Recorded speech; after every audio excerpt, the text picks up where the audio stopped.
Dormez-vous de façon agitée? Vous sentez-vous irritable ou de mauvaise humeur? Oubliez-vous des petites choses et vous sentez-vous submergé et isolé? Ne vous inquiétez pas, nous sommes tous passés par là. Vous êtes probablement juste stressé. Le stress n'est pas toujours une mauvaise chose. Il peut être utile pour un regain d'énergie et de concentration, comme lorsque vous jouez à un sport compétitif ou devez parler en public. Mais lorsqu'il est continu, le genre auquel nous faisons face, jour après jour, il commence en fait à modifier votre cerveau. Le stress chronique, comme être surchargé de travail ou avoir des disputes à la maison, peut affecter la taille du cerveau, sa structure et son fonctionnement, jusqu'à vos gènes. Le stress commence par quelque chose appelé l'axe hypothalamo-hypophyso-surrénalien, une série d'interactions entre les glandes endocrines dans le cerveau et sur les reins, qui contrôlent la réaction de votre corps au stress. Lorsque votre cerveau détecte une situation stressante, votre axe HHS est instantanément activé et libère une hormone appelée cortisol, qui prépare votre corps à une action immédiate. Mais des niveaux élevés de cortisol sur de longues périodes détruisent votre cerveau.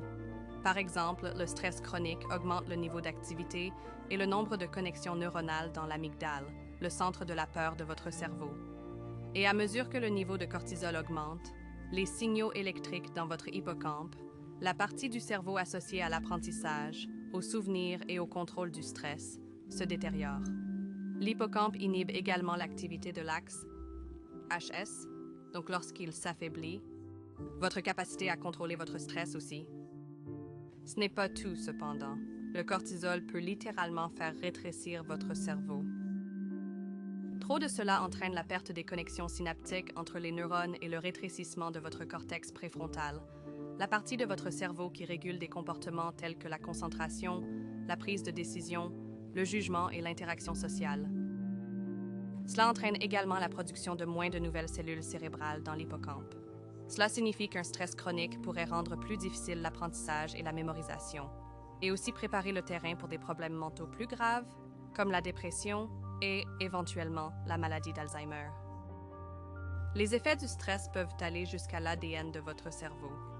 Une expérience a montré que la quantité de soins qu'une mère a fournis à son nouveau-né joue un rôle dans la détermination de la façon dont ce bébé réagit au stress plus tard dans sa vie. Les chiots de mère nourricière se révélèrent moins sensibles au stress parce que leur cerveau développa plus de récepteurs de cortisol qui se lient au cortisol et atténuent la réponse au stress.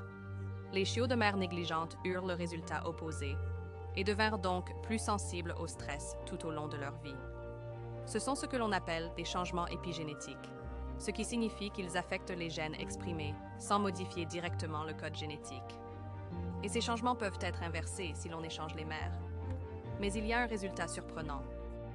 Les changements épigénétiques causés par une mère rat unique ont été transmis à de nombreuses générations de rats après elle. En d'autres termes, les résultats de ces actions étaient en couplage. Cependant, tout n'est pas négatif. Il existe de nombreuses façons de renverser les effets du cortisol sur votre cerveau stressé.